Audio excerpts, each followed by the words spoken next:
In a similar fashion to how the new wave of British heavy metal scene was inspired both by the heavy metal of old and the new punk wave of the time, thrash was inspired by the early 80s new wave of British heavy metal scene and hardcore punk, which was a booming scene in both the US and in the UK.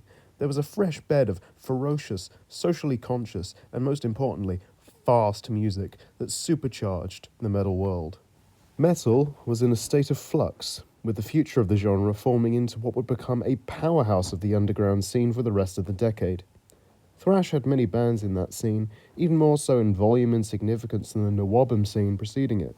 So narrowing down 10 artists was particularly harsh, but for an introduction to this style, these next 10 offer a clear view towards how preceding genres' bedrock came from this era in metal's history. For the origin point, you could point to traditional metal bands flirting with this new sound like Accept's Fast as a Shark from 1982, often referred to as the first thrash song with its double bass, drumming, shredding solo, and most importantly, speed-picked riff that rode on that E string like no other. Other bands around this time you could cite include Anvil and Exciter, but nothing would be as refined or concrete an example as Metallica. This is one of those obvious baby's first metal band for most people, but for the uninitiated, the debut Kill 'Em All is probably the most fun of their classic 4 albums. There's no set template yet with more mid-tempo numbers like Seek and Destroy or Jump in the Fire, countered by the Motorhead biting numbers like Whiplash and, of course, Motor Breath. James Hetfield's speed picking is the archetype of that thrash sound, and his vocals weren't exactly the parody they'd become in the next decade. And with each consecutive album, Metallica pushed the limits of technical playing and were at the commercial high point of thrash's reign, yet it was still predominantly an underground phenomenon, as hair and glam metal was the mainstream form of metal and arguably made metal bigger than it ever has been both before and since. Of course, I don't think I need to go too in-depth with just how classic albums like Ride the Lightning or Master of Puppets or even And Justice for All are. I think it's well deserving of a mention, of course, as I don't think there is quite a definitive thrash band in the way that Metallica was back in the day. And as much as people like to argue about their qualifications for the thrash throne these days, I think they absolutely do deserve it based on their output from this particular time frame that I'm focusing on. Another band that arrived at the dawn of this subgenre are Slayer, starting off like most by wearing influences on their sleeve like Judas Priest, Venom, and Merciful Fate, but quickly honed in on these sort of sonic traits with thrash and reached a pivotal climax on 1986's Rain in Blood. Less than 30 minutes of violent assaults on the senses, short, snappy songs that lent into the punk philosophy of no deviations, and a production that, thanks to the lack of reverb, makes all of the instruments crystal clear and the riffs cut through and deeper as a result. Bookended by two of the all-time iconic thrash songs in Angel of Death and Raining Blood. In a stunning twist, Slayer, the band who's now known for maintaining a similar sound in recent years, took some stylistic risks on their next 2 albums in South of Heaven and Seasons in the Abyss by varying the tempos down and focusing on an atmosphere as opposed to a simply brutal speed. The latter one, Seasons in the Abyss, being a personal favourite. Megadeth, the most technical of the big four and led by Dave Mustaine, was formed following Dave's, how do we put this? Let's just say he was kicked out of Metallica for being too drunk in what was supposedly a band full of drunks. This case of revenge had sparked an arms race for the blonde nutcase, as his debut tries to beat Kill 'Em All in both speed and brutality. With the sophomore album Peace Sells, a greater focus was on instrumental workouts and anthemic vocal hooks. The apex of this style can be found on Rust in Peace, a seminal thrash album so great even people who aren't into thrash as a genre can get into it purely based on just how damn great it is. On this album we get the best lineup of Megadeth with the two Daves, Mustaine and Ellefson, guitar prodigy Marty Friedman, and the absolute monster behind the kit in Nick Menza, delivered a razor-sharp record, and the lineup would be so strong that even during their commercial years in the 90s, they still managed to deliver some quality material. Although that would eventually spiral out, but more of that later on down the road. What is supposedly meant to be their last album has two singles at the time of writing, in Tipping Point and I Don't Care, the former feeling more sharp and focused than anything they put out in the last decade, and the latter right out of the gate causing my eyes to roll with simplistic writing and awkward lyrical content. Time will tell if the full album edges out the negatives. Anthrax, an outlier from the last three in that while Metallica, Megadeth and Slayer were from the Bay Area, Anthrax were East Coast based. Something else that separates them were the vocals of their most prominent singer, Joey Belladonna, who is more melodic and more of a traditional metal vocalist. This combined with the blistering speeds and humorous lyrics made them both a distinct act and a more polarizing act than the super serious and dark thrash acts of the time.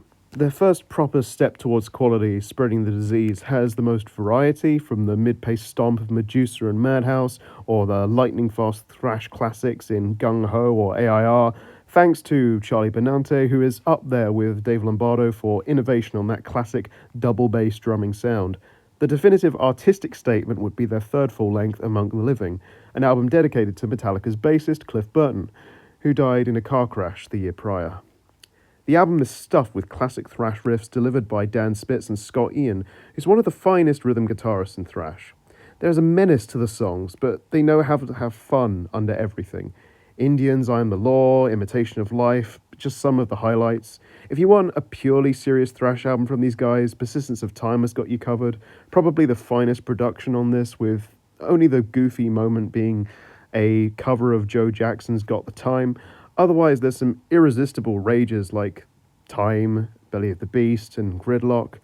The Anthrax side project, SOD, also bears mentioning for a pivotal role in what would become the crossover thrash scene, which upped the levels of punk and speed in the sound.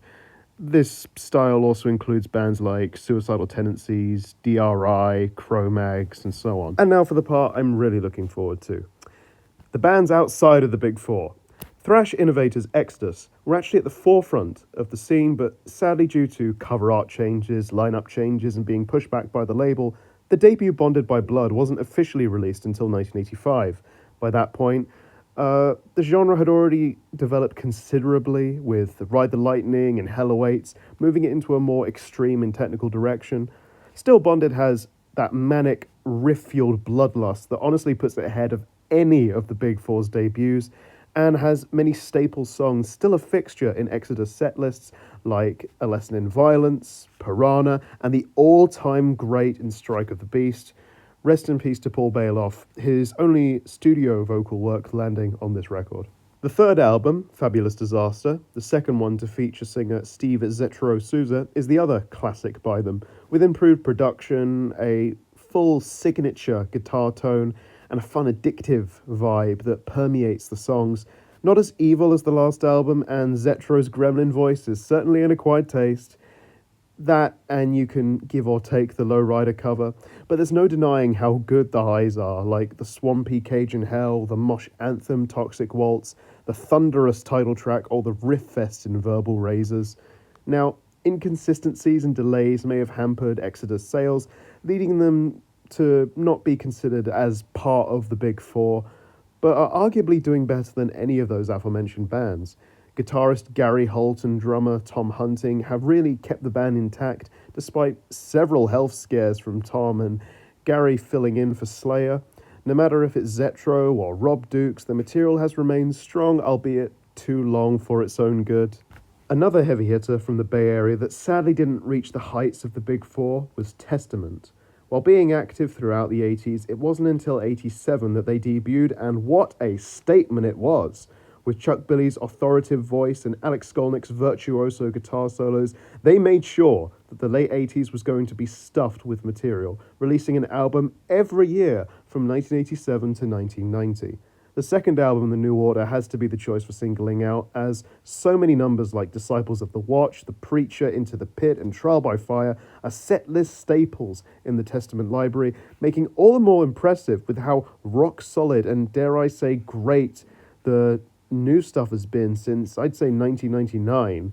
Eric Peterson had really stepped up the riff game with The New Order, and on each subsequent album, Alex Skolnick's virtuoso leads emphasized more in this sophomore effort too, with these evil-sounding clean sections that tend to open up songs like Eerie Inhabitants, Trial by Fire, and Disciples of the Watch. Then, when nu metal was at its peak and thrash was at a commercial low point, The Gathering from 1999 took the death and groove metal elements that they were toying away with in the 90s and injected the more classic thrash sound. This, plus the instrumental prowess and exceptional songwriting, have led to standout albums like the aforementioned Gathering, featuring Lombardo of Slayer on the drums, to more modern works like Dark Roots of Earth and the latest Parabellum. Moving over to Germany, we have a wholly separate scene of thrash. The bands from this region were influenced by those initial thrash albums by Metallica and Slayer, but also in the new wave of British heavy metal movement, and took it in a way more vicious and raw direction. The largest bands from this run include Sodom, Destruction, and the band we'll be focusing on right now, Creator. While the first Teutonic thrash I heard was the album Agent Orange from Sodom, a great album indeed, the band that I was most impressed with, purely based on the catalogue, was Creator. The evolution from the manic, sloppy, and kind of one-note early material like Pleasure to Kill, and moving on to albums like Extreme Aggression and Coma of Souls, where the precision and technicality mixed with the sonic assault made it so much more powerful than the kind of chaos and kind of rough and tumble attitude of the early stuff. The new stuff carries more of a Gothenburg-style melodic death metal, mixed in with the thrash that accentuates the anthemic nature of the lyrics, Creator being a highly political group, dealing in a lot of violent subject matter and rising above hatred. The solos also set them apart from bands similar to them like Slayer, being more constructed and less dive bombs. Gotta mention Sepultura, what is by far the biggest thrash band to come out of Brazil, and the biggest Brazilian metal band period, led initially by the two Cavalera brothers with Igor on drums and Max on vocals and rhythm guitar. They started out with a fairly rough recording before refining the production, playing, and lyrical concerns, resulting in two solid gold classics for late period thrash in Beneath the Remains and Arise. Not quite as popular as they'd become in the 90s, but for now left a lasting impression on the metal world. I was hesitant to make a video about thrash due to it already being discussed to death in the metal community, but also in me kind of growing separate from it. It was essential in my early days of metal listening as I gravitated to specific records and bands, but after diving into doom metal, death metal, alternative, hell, even folk metal, I found it to be fairly vanilla and, to quote Lars Ulrich, stark. That was, except for Coroner. They and another band had kept me fascinated via being technically proficient, but not losing that unbridled enthusiasm and drive that made thrash so addicting. Sadly, Coroner only had the 5 albums, but what a 5 they were, building on top of the others' foundations, culminating in their second-to-last Mental Vortex, being in the line of that last great wave of thrash in 1991, like Horoscope or Victims of Deception, or even Sepultura's Arise. The follow-up, Grin, took on board the groove metal elements that were popular at the time, but like Testament's The Ritual, didn't sacrifice the band's identity. The reason why I finally caved in and made this was actually thanks to Coroner and Testament both putting out great new music this year. In particular, the new Coroner album, Dissonance Theory, was a welcome step into uncharted musical territory with riffs and instrumentation that you simply wouldn't hear in a bog-standard 21st century thrash revival band. Finally, the music of the other oddball thrash band is Voivod from Quebec, Canada. These guys use dissonant and quirky guitar playing, robot vocals of all things, and concepts in their albums. It's funny hearing the early material, as you can have a large sort of component in that raw hardcore punk world, but then they take things in this incredibly avant-garde direction once their third album took shape. Much like Switzerland's Coroner, a highly underrated band, that is still putting out great music to this day, consistently evolving and, for the most part, maintaining their metal cred.